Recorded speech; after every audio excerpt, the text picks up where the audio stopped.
नरेंद्र मोदी साहब आज बोलते बोलते अपनी खुद की ही पोल खोल बैठे और पूरी तरह से अपने ही दामन को बेपर्दा कर दिया। कांग्रेस पर सवाल दाग रहे थे, कांग्रेस से पूछ रहे थे कि 50% टिकट मुसलमानों को क्यों नहीं देते हैं, कांग्रेस अपना अध्यक्ष मुसलमान क्यों नहीं बनाती है। और आज भरे मंच से नरेंद्र मोदी ने जो बात कही बतौर देश के प्रधानमंत्री, मुझे लगता है कि आज तक इतनी छोटी बात, इतनी हल्की बात शायद देश के किसी प्रधानमंत्री ने नहीं कही होगी। प्रधानमंत्री नरेंद्र मोदी ने आज भरे मंच से मुसलमानों को पंचर वाला बुलाया। बताइए आप, इतनी छोटी सोच। सोशल मीडिया पर लोग पूछ रहे हैं कि क्या नरेंद्र मोदी को मुसलमानों से इतनी नफरत है। मतलब जो बात कोई भी सभ्य आदमी नहीं कह सकता है, उस बात को नरेंद्र मोदी बतौर प्रधानमंत्री मंच पर खड़े होकर के बोलते हैं। मंच पर खड़े होकर के उन्होंने कहा कि पंचर वाला क्यों बना हुआ है मुसलमान। कांग्रेस की तरफ से भी पलटवार आया। कांग्रेस की तरफ से पलटवार में कहा गया कि एक वक्त कांग्रेस का था जब देश में एक चाय बनाने वाला प्रधानमंत्री बन गया कांग्रेस के राज में, और आज एक नरेंद्र मोदी का समय है जब देश का मुसलमान पंचर बनाने को मजबूर है। अब ये कितना सही है या कितना गलत है आप लोग तय कर लीजिए। लेकिन मेरी आपत्ति इस बात से है कि प्रधानमंत्री नरेंद्र मोदी ये कहते हैं कि 50% टिकट कांग्रेस पार्टी मुसलमानों को क्यों नहीं देती है। 50% टिकट मुसलमानों को कांग्रेस पार्टी दे और उसके बाद में वो जीत करके आएंगे, अपनी बात कहेंगे। तो मुझे लगता है कि प्रधानमंत्री से सीधा और स्पष्ट सवाल यह पूछा जाना चाहिए कि नरेंद्र मोदी जी, आप कितने मुसलमानों को टिकट देते हैं। 50% छोड़ दीजिए, आप 5% भी टिकट देते हैं, आप 1% भी टिकट देते हैं मुसलमानों को। क्या आपकी पार्टी में लोकसभा के अंदर कोई भी एक मुस्लिम सांसद है? सवाल बहुत बड़ा है, जब आपसे पूछा जाएगा तो आपके पास में जवाब नहीं होगा। और इसीलिए जो है वो नरेंद्र मोदी दूसरों के ऊपर बोलने के चक्कर में अपने आप को बेनकाब कर गए। इसके बाद में नरेंद्र मोदी जी ने कहा कि कांग्रेस पार्टी अपने पार्टी के अध्यक्ष को मुसलमान क्यों नहीं बना देती। मतलब वो अपने कोई भी मुसलमान को अपनी पार्टी का अध्यक्ष बना दे। नरेंद्र मोदी जी से सवाल पूछा जाना चाहिए कि जिस आरएसएस से भाजपा के नेता निकल करके आते हैं, क्या उस आरएसएस में, छोड़ दीजिए आप मुसलमान, तो उस आरएसएस में ब्राह्मण और ठाकुर के अलावा कोई अध्यक्ष बन पाया है, आरएसएस का चीफ बन पाया है? सवाल बहुत बड़े हैं। मुसलमानों के लिए थोड़ी भी हमदर्दी है तो कांग्रेस पार्टी अपने पार्टी के अध्यक्ष मुसलमान को बनाए, क्यों नहीं बनाते भाई। संसद में टिकट देते हैं, 50% मुसलमानों को दो, जीत करके आएंगे तो अपनी बात बताएंगे। लेकिन ये नहीं करना है। कांग्रेस में तो कुछ नहीं देना है। देश के नागरिकों के अधिकारों को छीनना और देना। और इसके बाद में नरेंद्र मोदी ने कहा कि इतनी जमीन है वक्फ बोर्ड बिल के पास में, फिर भी देश का मुसलमान पंचर बनाने वाला बना रहा। मैं सवाल आपसे पूछता हूं, सीधा सा सवाल आपसे पूछता हूं, देश के मुसलमान की स्थिति 10 साल पहले बेहतर थी या देश के मुसलमान की स्थिति आज बेहतर है? छोड़ दीजिए आर्थिक तौर पर मुसलमान कितना कमजोर है या कितना ताकतवर है, इस सवाल पर डिबेट हो सकता है, इस सवाल पर कांग्रेस पार्टी को नीचा दिखाया जा सकता है। लेकिन क्या नरेंद्र मोदी जी आप ये सवाल का जवाब दे सकते हैं कि आज मौजूदा वक्त में 11 साल के आपके कार्यकाल के अंदर क्या मुसलमान को दिल्ली के अंदर किसी भी जगह पर अगर वो जाता है तो उसको किराए के लिए या खरीदने के लिए कोई प्रॉपर्टी मिल सकती है? मुसलमान को धर्म देख करके, नाम देख करके किराए पर मकान तक नहीं मिल रहा है, या सच्चाई है। हाल में ही मैंने आपको खबर दिखाई थी, एक सोसाइटी के अंदर एक डॉक्टर ने अपना मकान एक मुस्लिम परिवार को बेच दिया और उसके बाद में बवाल हो गया। वहां पर बवाल हो गया, कहा गया कि आप ऐसा नहीं कर सकते हैं, मुसलमान को आप यहां पर अपना मकान नहीं बेच सकते। किराए पर तो बात जो है वो बहुत छोटी हो जाती है, कोई अपना मकान किसी मुसलमान को बेच भी नहीं सकता है। यह स्थिति पैदा कर दी आज नरेंद्र मोदी जी आपने। और ये आपने नहीं की है तो किसने की है, उसको कटघरे में खड़ा कीजिए, उसको खींच करके लाइए। लाखों हेक्टेयर जमीन पूरे देश में है।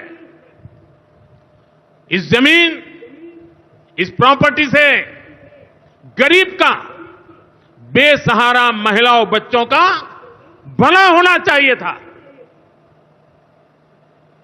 और आज ईमानदारी से उसका उपयोग हुआ होता तो मेरे मुसलमान नौजवानों को साइकिल के पंक्चर बना करके जिंदगी नहीं गुजारनी पड़ती। और इसी पर गोदी मीडिया डिबेट कर रही है। गोदी मीडिया पूछ रही कि वाकई आज मुसलमान पंचर बनाने वाला क्यों बना हुआ है।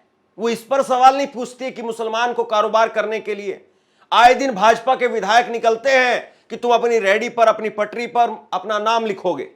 आर्थिक तौर पर एक तरीके से मुसलमानों को बहिष्कार उनका किया जा रहा है, तो पंचर नहीं लगाए तो क्या करें बेचारे, बताइए। आज भाजपा की एक विधायक है दिल्ली के अंदर, नेगी, वो खुलेआम दिन रात घूमते रहते हैं कि तुम अपनी जूस की दुकान पर मुसलमान का नाम लगाओ, भगवा रंग का झंडा लगाओ, यहां जय श्री राम लिखो, हिंदू आएंगे तुम्हारी दुकान पर। और मुसलमानों कहते हैं बंद कर लो ये दुकान, यहां आज मंगलवार है, यहां आज नवरात्रि है, यहां आज ये है, यहां आज वो है। क्या करें मुसलमान। कांग्रेस प्रवक्ता ने इस पर कहा कि कांग्रेस के जमाने में चाय वाला भी 30 देश में घूम करके आ जाता था, चाय वाला भिखारी वो 30 देश में घूम करके आ जाता था। अब भिखारी आप समझते हैं, नरेंद्र मोदी ने कहा कि मैंने एक लंबा अरसा अपने जिंदगी का वो भिक्षा मांग करके खाया है, तो ये अपने आप में बहुत बड़ी बात है। इसके बाद में नरेंद्र मोदी ने कहा कि कांग्रेस ने SC ST OBC को सेकंड क्लास सिटीजन बनाया। गजब बात है, कांग्रेस ने SC ST OBC को सेकंड क्लास सिटीजन बनाया। बाबा साहब के सम्मान के लिए हमारी सरकार समर्पित है। आज बाबा साहब भीमराव अंबेडकर साहब की 135वीं जन्म जयंती, आप सबको बधाई, देश को बधाई। साथियों, बाबा साहब चाहते थे कि हर गरीब, हर वंचित गरिमा से जी सके, सर ऊंचा करके जिए, वो भी सपने देखें, अपने सपने पूरे कर सके। लेकिन कांग्रेस ने SC ST OBC को सेकंड क्लास सिटीजन बना दिया। नरेंद्र मोदी कह रहे हैं कि कांग्रेस ने SC ST OBC को सेकंड क्लास सिटीजन बना दिया था। आपके राज्य में क्या हो रहा है नरेंद्र मोदी जी, मैं आपको दिखाता हूं। यह तस्वीर देखिए आप, यह तस्वीर अब से कुछ समय पहले आई है, एक हफ्ते पहले, जब कांग्रेस के नेता प्रतिपक्ष वो एक मंदिर में जाते हैं, राम मंदिर में जाते हैं। वहां पर राम मंदिर में जाने की वजह से उस मंदिर को गंगा जल से धुलवाया गया। ये आपके एक पूर्व विधायक ने करवाया, और आप कह रहे हैं कि कांग्रेस ने सेकंड क्लास सिटीजन बना दिया। दलित अगर मंदिर में जाता है तो आपके पूर्व विधायक, आपके नेता उस मंदिर को धुलवाने का काम करते गंगा जल से। अगर एक पिछड़ा वर्ग से आने वाला मुख्यमंत्री अगर वो अपना आवास छोड़ करके जाता है तो आपके आने वाले मुख्यमंत्री आवास को गंगा जल से धुलवाते हैं। अगर एक पिछड़ा वर्ग से आने वाला पूर्व मुख्यमंत्री अगर एक मंदिर के अंदर जाता है तो उस मंदिर को गंगा जल से धुलवाया जाता है। यह स्थिति है।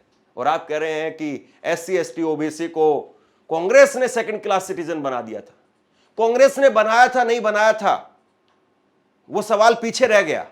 लेकिन आज मौजूदा वक्त में जो कुछ हो रहा है, ये सवाल आपसे है, और इस सवाल का जवाब आप क्या देंगे, सीधे तौर पर बता रहा है। कांग्रेस नेता सुप्रिया सुनेत क्या कह रही हैं, सुनिए जरा। मोदी जी, थोड़ा तो सोच समझ कर बोला कीजिए। इस देश के चुने हुए प्रधानमंत्री हैं आप, कोई बदजुबान दोरूपल्ली के ट्रोल थोड़े ही हैं।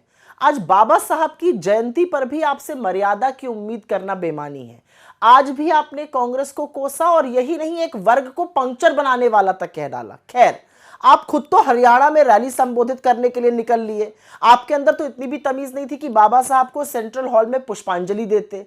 सब लोग आए, लेकिन आपको आज भी भाषणवीर बनना ज्यादा प्रिय था, आप निकल लिए। और आपके गृह मंत्री अमित शाह जी, जिनको अंबेडकर का नाम जपना फैशन लगता है, वो तो आए नहीं, न सदन में आए, न प्रेरणा स्थल पे आए, वो पूरी तरह से नदारद थे।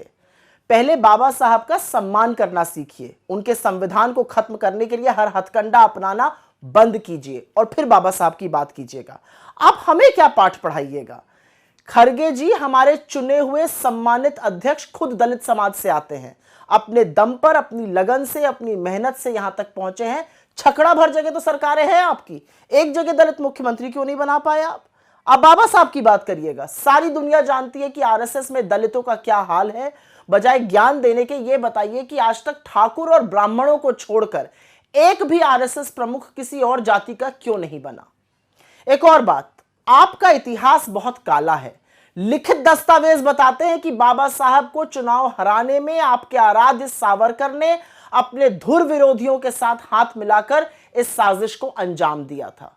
और ये कौन नहीं जानता कि आपके जनसंघ और आरएसएस के पुरखे, चाहे वो गोलवलकर हो, सावरकर हो, श्यामा प्रसाद मुखर्जी हो, उन्होंने ना सिर्फ बाबा साहब को अपशब्द कहे बल्कि उनकी तस्वीरें और संविधान की प्रतियां भी जलाई और बहुत भला बुरा कहा था इस संविधान को। सच तो यह है कि आप लोगों को आज भी बाबा साहब के समता मूलक समाज से चिढ़ है। तभी तो आपके तमाम नेता, सांसद और मंत्री और संघ के लोग कितनी बार संविधान बदलने की बात कह चुके हैं।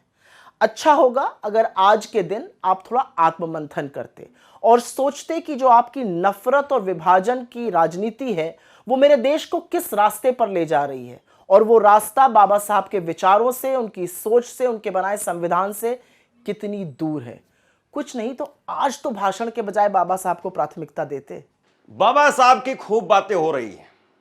बाबा साहब को लेकर के प्रधानमंत्री नरेंद्र मोदी, भाजपा के तमाम नेता आज बड़े बड़े लेख लिख रहे हैं, लेकिन कोई इस बात को नहीं बता रहा है कि 12 दिसंबर 1949 को क्यों आरएसएस ने बाबा साहब भीमराव अंबेडकर के, पंडित जवाहरलाल नेहरू के पुतले फूकने का काम किया था। क्यों? कोई नहीं बताएगा। हिंदू कोड बिल के विरोध में आरएसएस ने पुतले फूकने का काम किया था और आज वो लोग बाबा साहब के चहेते बन करके दिखा रहे हैं। तो सवाल सीधा सा है कि किस तरीके से जो है वो लोगों के मुद्दे को घुमाया जा रहा है, और घुमाने में बीजेपी का कोई सानी नहीं है। आज सुबह की एक तस्वीर आपको दिखाता हूं।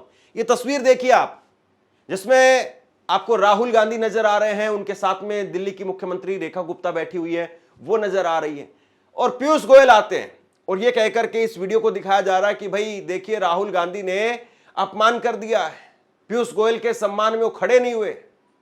जबकि सच्चाई क्या है? सच्चाई ये देखिए आप, सच्चाई ये देखिए, राहुल गांधी अपनी कुर्सी से खिसक करके आगे आकर के पीयूष गोयल के साथ में कई देर तक बात करते रहे। खूब बातें हुई हैं, रेखा गुप्ता के साथ में खूब सारी बातें हुई हैं। जबकि कांग्रेस के पूर्व मुख्यमंत्री भूपेंद्र सिंह हुड्डा वो आए, उन्होंने राहुल गांधी से हाथ मिलाया, राहुल गांधी खड़े हुए, लेकिन उनके बगल में बैठी हुई रेखा गुप्ता वो बैठी रही। कोई नहीं खड़ा हुआ भाजपा की तरफ से, कोई इस बात को नहीं कह रहा। तो ये सारी चीजें बताती है कि किस तरीके से नैरेटिव पेश करने की कोशिश हो रही है, नैरेटिव गढ़ने की कोशिश हो रही है। सच्चाई को आप लोगों तक पहुंचाइए। सच क्या है वो आपके सामने है। शेयर कीजिए इस खबर को, लोगों तक पहुंचाइए। और आपको क्या लगता है, क्या वाकई आज नरेंद्र मोदी के राज में केवल मुसलमान ही पंचर बनाने की हालत में है, या देश का एक बहुत बड़ा तबका आज ऐसी कगार पर पहुंच गया है कि वो जो कल अच्छा खासा जीवन जी रहा था वो भी आज दर दर की ठोकरें खा रहा है।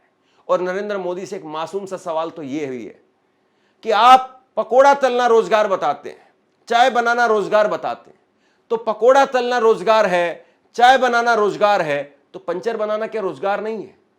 मतलब आप इतनी हीन भावना से क्यों देखते हैं पंचर बनाने वाले को? क्या झाड़ू लगाने वाला, पंचर बनाने वाला, मैला ढोने वाला वो आपकी नजर में गया गुजरा इंसान है क्या? फिर बताइए, आप पकोड़ा तलने वाले को गया गुजरा क्यों नहीं मानते हैं? फिर वो चाय बनाने वाले को आप क्यों नहीं मानते हैं? सवाल बहुत सारे हैं। शेयर कीजिए इस खबर को, लोगों तक पहुंचाइए, और आप क्या सोचते हैं नीचे कमेंट बॉक्स में लिख करके मुझे जरूर बताइए। बहुत बहुत धन्यवाद।